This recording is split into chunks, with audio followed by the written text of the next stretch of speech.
ನಮಸ್ಕಾರ ಸ್ನೇಹಿತರೆ, ನಮ್ಮ ಅಶ್ವಿನಿ ಯೂಟ್ಯೂಬ್ ಚಾನಲ್ಗೆ ನಿಮ್ಮೆಲ್ಲರಿಗೂ ಹೃತ್ಪೂರ್ವಕ ಸ್ವಾಗತ. ಪ್ರೇಮಯಾನ ಕಥೆಯ 8ನೇ ಅಧ್ಯಾಯ ನಿಮ್ಮೆಲ್ಲರಿಗೂ ಇಷ್ಟವಾಗಿದೆ ಅಂತ ಭಾವಿಸ್ತೇನೆ. ಹಾಗಿದ್ರೆ ಬನ್ನಿ ಸ್ನೇಹಿತರೆ, ಅಧ್ಯಾಯ 9 ಶುರು ಮಾಡೋಣ. ರೀ, ಇನ್ನೊಂದು ಚಪಾತಿ ಹಾಕ್ಲಾ ಎನ್ನುತ್ತಾ ಮಾತಿಗೆ ಪೀಟಿಗೆ ಹಾಕಿದ್ದರು ವಸುಮತಿ. ಬೇಡ ಸಾಕು ಎಂದಾಗ, ರೀ ಇನ್ನೊಂದು ಚೂರು ಪಲ್ಯ ಬಡಿಸ್ಲಾ ಎಂದು ಕೇಳಲು, ಬೇಡ ವಸು ಇದೆ ಎಂದರು ನಂದನ್. ತನ್ನ ಮಾಮ್ ಡ್ಯಾಡ್ನನ್ನು ಓಲೈಸಲು ಮಾಡುತ್ತಿರುವ ಕೆಲಸ ನೋಡಿ ಶುರುವಾಯಿತು. ಡ್ಯಾಡ್ಗೆ ಬೆಣ್ಣೆ ಹಚ್ಚೋ ಕಾರ್ಯಕ್ರಮ ಎಂದು ಗೊಣಗಿದಳು ಸಿಂಚನ. ಬೆಣ್ಣೆ ಅಲ್ಲ ಸಿಂಚು, ಐಸಿಟ್ಟು ನೈಸ್ ಮಾಡೋದು. ಯಾಕಂದರೆ ನೆಕ್ಸ್ಟ್ ದೂರ್ವಾಸಮುನಿ ಅವತಾರ ಆಚೆ ಬರುತ್ತೆ, ಅದಕ್ಕೆ ಈಗಲೇ ಐಸಿಟ್ಟು ಕೂಲ್ ಮಾಡ್ತಿದ್ದಾರೆ ಮಾಮ್ ಎಂದು ಸಿಂಚನ ಕಿವಿಯಲ್ಲಿ ಪಿಸುಗುಟ್ಟಿದ ಗೌತಮ್. ರಾಧಾ ಇವರಿಬ್ಬರನ್ನು ನೋಡಿ ಕಣ್ಣಲ್ಲೇ ಗದರಿ ಊಟ ಮಾಡಿ ಎಂದು ಸನ್ನೆ ಮಾಡಿದಳು. ಊಟ ಮುಗಿಸಿ ಮಲಗಲು ತಮ್ಮ ರೂಮಿಗೆ ಹೋದ ನಂದನ್ ಅವರ ಹಿಂದೆಯೇ ವಸುಮತಿಯವರು ಕೂಡ ಹೋದರು. ತನ್ನ ಅತ್ತೆ ಮಾವ ರೂಮಿಗೆ ಹೋಗುವುದನ್ನು ನೋಡಿದ ರಾಧಾ, ರೀ ಪಾಪ ಅತ್ತೆ, ಮಾವ ಅತ್ತೆ ಮಾತಿಗೆ ಒಪ್ಕೊಂಡು ಹೋಗು ನೋಡ್ಕೊಂಡು ಬಾ ಅಂತಾರಾ ಎಂದು ಕೇಳಲು, ಅದಕ್ಕೆ ನಾನು ಹೇಳ್ತೀನಿ ಕೇಳಿ ಇಲ್ಲಿ ಎಂದಾಗ ರಾಧಾ ಸಿಂಚನಾಳನ್ನೇ ಏನು ಎನ್ನುವಂತೆ ನೋಡಿದಳು. ಈಗ ಮಾಮ್ ಡ್ಯಾಡ್ ಹತ್ರ ಹೋಗಿ ವಿಷಯ ಹೇಗೆ ಹೇಳೋದು ಅಂತ ಚಡ್ಪಡಿಸ್ತಿರ್ತಾರೆ. ಅದನ್ನು ನೋಡಿ ವಸು ಈಗ ಯಾವುದಕ್ಕೆ ಪೀಟಿಕೆ ಅಂತ ಹೇಳು ಅಂತ ಡ್ಯಾಡ್ ಹೇಳ್ತಾರೆ. ಅದಕ್ಕೆ ಮಾಮ್, ನೀವು ಬೈಬಾರ್ದು, ಕೋಪ ಮಾಡ್ಕೋಬಾರ್ದು ಅಂತ ಹೇಳ್ತಾರೆ. ಆಗ ಡ್ಯಾಡ್ ಬೈಯಲ್ಲ, ಕೋಪ ಮಾಡ್ಕೊಳ್ಳಲ್ಲ ಅಂತಾರೆ. ಆಗ ಮಾಮ್ ತಡವರಿಸಿ, ರೀ ತುಂಬ ದಿನ ಆಯ್ತಲ್ವಾ, ಭರತ್ ತುಂಬ ನೆನಪಾಗ್ತಿದ್ದಾನೆ, ಹೋಗೊಂದು ಸಾರಿ ನೋಡ್ಕೊಂಡು ಬರ್ತೀನಿ ರೀ ಅಂತಾರೆ.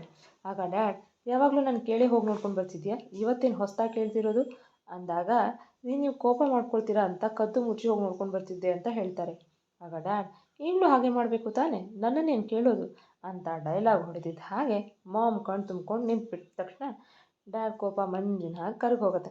ಆಗ ಪಾಪ ನನ್ನ ಹೆಂಡತಿ ಬೇಜಾರು ಮಾಡಿಕೊಂಡು ಅಂತ ಡ್ಯಾಡ್, ನಿನ್ನ ಮಗ ಏನು ವಿದೇಶದಲ್ಲಿ ಇಲ್ಲ ಅಲ್ವಾ, ಇದೇ ಊರಲ್ಲೇ ಇದ್ದಾನೆ ತಾನೆ, ನಿನಗೆ ಯಾವಾಗ ಬೇಕು ಆವಾಗ ಹೋಗಿ ನೋಡ್ಕೊಂಡು ಬಾ ಅಂತ ಹೇಳಿ ಮಾಮ್ ಕಣ್ಣೀರು ಒರೆಸಿ ಎದೆಗಾಣಿಸ್ಕೊಳ್ತಾರೆ ಎಂದು ಹೇಳಿ ಹಣೆಯ ಮೇಲಿನ ಬೆವರನ್ನು ಒರೆಸಿಕೊಳ್ಳುವ ಹಾಗೆ ಕೈಯಿಂದ ಆ್ಯಕ್ಷನ್ ಮಾಡಿ, ಉಸ್ಸಪ್ಪ ಇಷ್ಟಾಗತ್ತೆ ನೋಡಿ ಎಂದಳು ತುಂಬ ದಣಿದವಳ ಹಾಗೆ. ಗೌತಮ್ ಕಣ್ಣು ಬಾಯಿ ಬಿಟ್ಟುಕೊಂಡು ಸಿಂಚನಾಳನ್ನೇ ನೋಡುತ್ತಿರುವ ರಾಧಾಳನ್ನು ಕಂಡು ನಗುತ್ತಾ, ಹ್ಞೂ ರಾಧಾ ಇಷ್ಟಾಗತ್ತೆ ಎನ್ನುತ್ತಿದ್ದ ಹಾಗೆ, ಅದೇ ಹೇಳ್ತೀರಾ ಹೀಗೆ ಆಗತ್ತೆ ಅಂತ ಎಂದು ಆಶ್ಚರ್ಯದಿಂದ ಕೇಳಲು, ಅದಕ್ಕೆ ಅನುಭವ ಅನುಭವ ಎನ್ನುತ್ತಿದ್ದ ಹಾಗೆ ರಾಧಾ ಹುಬ್ಬೇರಿಸಿ, ಸರಿ ಹಾಗಿದ್ರೆ ನೋಡೇ ಬಿಡೋಣ ನೀವು ಹೇಳಿದ್ದು ಎಷ್ಟರ ಮಟ್ಟಿಗೆ ನಿಜ ಅಂತ ಎಂದು ಎದ್ದು ತನ್ನ ಅತ್ತೆ ಮಾವನ ರೂಮಿನ ಆಚೆ ಹೋಗಿ ತುಸುವೇ ತೆರೆದ ಬಾಗಿಲು ಮರೆಯಿಂದ ಬಗ್ಗಿ ನೋಡುತ್ತಾ ನಿಂತಳು. ವಸು, ಏನು ಹೇಳಬೇಕಂತಿದೆಯೋ ಅದನ್ನು ನೇರವಾಗಿ ಹೇಳು, ಈ ರೀತಿ ಸುತ್ತಿ ಬಳಸಿ ಮಾತಾಡೋದು ನನಗಿಷ್ಟ ಆಗಲ್ಲ ಅಂತ ಗೊತ್ತು ತಾನೆ ಎಂದಾಗ, ನೀವು ಕೋಪ ಮಾಡ್ಕೋಬಾರ್ದು ಎಂದರೆ, ಇಲ್ಲ ಕೋಪ ಮಾಡ್ಕೊಳ್ಳಲ್ಲ. ರೀ ನೀವು ಬೈಬಾರ್ದು, ಇಲ್ಲ ಕಣೆ ಅದೇನು ಹೇಳು ಎನ್ನಲು, ಅದು ಅದು ಎನ್ನುತ್ತಾ ಹೇಗೆ ಹೇಳೋದು ಅನ್ನೋ ಭಯದಲ್ಲಿ ತಡವರಿಸುತ್ತಿದ್ದ ಮಡದಿಯನ್ನು ನೋಡಿದ ನಂದನ್ ಅವರು, ವಸು ಈಗ ಯಾವುದಕ್ಕೆ ಪೀಟಿಕೆ ಅಂತ ಹೇಳ್ತೀಯೋ ಅಥವಾ ನಾನು ಹೋಗಿ ಮಲಗಲು ಎನ್ನುತ್ತಿದ್ದ ಹಾಗೆ, ರೀ ತುಂಬ ದಿನ ಆಯ್ತಲ್ವಾ, ಭರತ್ ತುಂಬ ನೆನಪಾಗ್ತಿದ್ದಾನೆ, ಹೋಗೊಂದು ಸಾರಿ ನೋಡ್ಕೊಂಡು ಬರ್ತೀನಿ ರೀ ಎಂದರು ಅಳುಕಿನಿಂದ. ನಂದನ್ ಅವರು ಹೆಂಡತಿಯ ಕಡೆ ಒಮ್ಮೆ ನೋಡಿ, ಯಾವಾಗಲೂ ನನ್ನ ಕೇಳೇ ಹೋಗಿ ನೋಡ್ಕೊಂಡು ಬರ್ತಿದ್ಯಾ, ಇವತ್ತೇನು ಹೊಸ್ದಾಗಿ ಕೇಳ್ತಿರೋದು ಎಂದರು ತುಸು ಕೋಪದಿಂದ. ರೀ ನೀವು ಕೋಪ ಮಾಡ್ಕೊಳ್ತೀರಾ ಅಂತ ಕದ್ದು ಮುಚ್ಚಿ ಹೋಗಿ ನೋಡ್ಕೊಂಡು ಬರ್ತಿದ್ದೆ ಎಂದರೆ, ಈಗಲೂ ಹಾಗೆ ಮಾಡಬೇಕು ತಾನೆ, ನನ್ನನ್ನೇನು ಕೇಳೋದು ಎಂದಾಗ ವಸುಮತಿಯವರು ಕಣ್ತುಂಬಿಕೊಂಡರು. ಹೆಂಡತಿಯ ಮೌನ ಅರ್ಥ ಮಾಡಿಕೊಂಡ ನಂದನ್ ಅವರು, ವಸು ಯಾಕೆ ಕಣ್ಣಲ್ಲಿ ನೀರು, ನಿನ್ನ ಮಗ ಏನು ವಿದೇಶದಲ್ಲಿ ಇಲ್ಲ ಅಲ್ವಾ, ಇದೇ ಊರಲ್ಲೇ ಇದ್ದಾನೆ ತಾನೆ, ನಿನ್ಗೆ ಯಾವಾಗ ಬೇಕೋ ಅವಾಗ ಹೋಗಿ ನೋಡ್ಕೊಂಡು ಬಾ ಸರಿನಾ, ಈಗ ಮೊದಲು ಅಳೋದು ನಿಲ್ಲಿಸು ಎಂದು ಹೆಂಡತಿಯ ಕಣ್ಣೀರು ಒರೆಸಿ ಎದೆಗಾಣಿಸಿಕೊಂಡರು. ಇಷ್ಟೊತ್ತು ಇವರುಗಳ ಮಾತಿಗೆ ಕಿವಿಯಾಗಿದ್ದ ರಾಧಾ ಆಶ್ಚರ್ಯದ ಜೊತೆಗೆ ಮನಸ್ಸಿಗೆ ಸಮಾಧಾನವಾಗಿ ಮಲಗಲು ತನ್ನ ರೂಮಿಗೆ ಹೋದಳು. ವಸುಮತಿಯವರು ಸ್ವಲ್ಪ ಸಮಯದ ಬಳಿಕ ಗಂಡನಿಂದ ದೂರ ಸರಿದು, ರೀ ಇನ್ನೂ ಎಷ್ಟು ದಿನ ಅಂತ ದೂರ ಇರ್ತೀರಾ, ನಿಮಗಿನ್ನೂ ಅವನ ಮೇಲಿನ ಕೋಪ ಹೋಗಿಲ್ವಾ, ಇಷ್ಟೆಲ್ಲ ಆಸ್ತಿ ಅಂತಸ್ತು ಇದ್ದು ರಾಜನ ಹಾಗೆ ಇರಬೇಕಾದವನು, ಯಾರೂ ಇಲ್ದವರು ಬಡವ್ರ ಮಕ್ಕಳು ಗತಿ ಇಲ್ದವ್ರ ಹಾಗೆ ಫ್ರೆಂಡ್ಸ್ ಜೊತೆ ರೂಮ್ ಶೇರ್ ಮಾಡ್ಕೊಂಡಿದ್ದಾನೆ, ಇದನ್ನೆಲ್ಲ ನೋಡಿದ್ರೆ ನಿಮಗೇನು ಅನಿಸೋದೇ ಇಲ್ವಾ ಎಂದು ಕೇಳಿದರು ನೋವು ತುಂಬಿದ ಕಣ್ಣೀರಿನಿಂದ. ವಸು, ಎಷ್ಟು ಸಾರಿ ಹೇಳಿದ್ದೀನಿ ನನಗೆ ಅವನ ಬಗ್ಗೆ ಮಾತಾಡೋದಕ್ಕೆ ಇಷ್ಟ ಇಲ್ಲ ಅಂತ ಎನ್ನಲು, ಅಪ್ಪ ಮಗನ ಹಠದಲ್ಲಿ ಮಧ್ಯ ನಾನು ಸಾಯ್ತಿದ್ದೀನಿ, ನೀವಂತೂ ಕಲ್ಲು ಬಂಡೆ ಥರ ಇರಿ, ನನಗಾಗಿರೋದಕ್ಕಾಗಲ್ಲ, ಹೆತ್ತು ಹೊಟ್ಟೆ ಸಂಕಟ ನಿಮ್ಗೆ ಅರ್ಥ ಆಗಲ್ಲ ಬಿಡಿ ಎಂದು ಗಂಡನಿಂದ ದೂರ ಸರಿದು ಹೋಗಿ ಅಳುತ್ತಾ ಅವರು ನಿಂತ ಕಡೆ ಬೆನ್ನು ಹಾಕಿ ಮಲಗಿದರು. ನಂದನ್ ಅವರು ನಿಟ್ಟುಸಿರು ಬಿಟ್ಟು ಮಲಗಿದರು.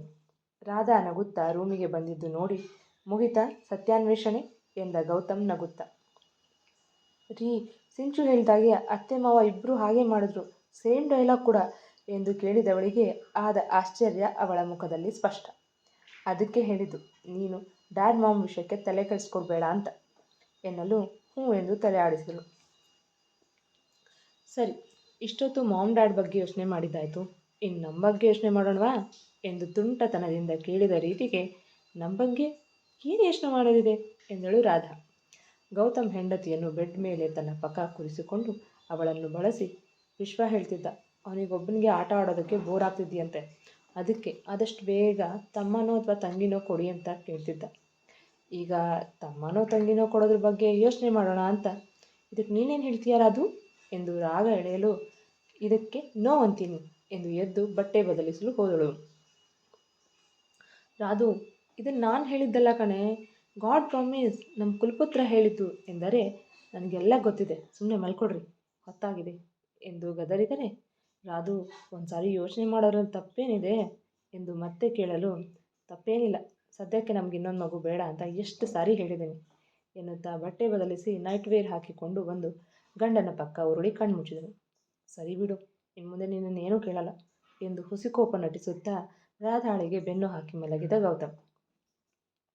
ರಾಧಾ ನಗುತ್ತಾ ಲೈಟ್ ಆಫ್ ಮಾಡಿ ಗೌತಮನ ಹಿಂದಿನಿಂದ ತಬ್ಬಿ, ನಾಟಕ ಮಾಡಿದ ಸಾಕು, ಈ ಕಡೆ ತಿರುಗ್ರಿ ಎನ್ನುತ್ತಿದ್ದ ಹಾಗೆ ಗೌತಮ್ ಮಡದಿಯ ಕಡೆ ತಿರುಗಿ ಗಟ್ಟಿಯಾಗಿ ತಬ್ಬಿಕೊಂಡ.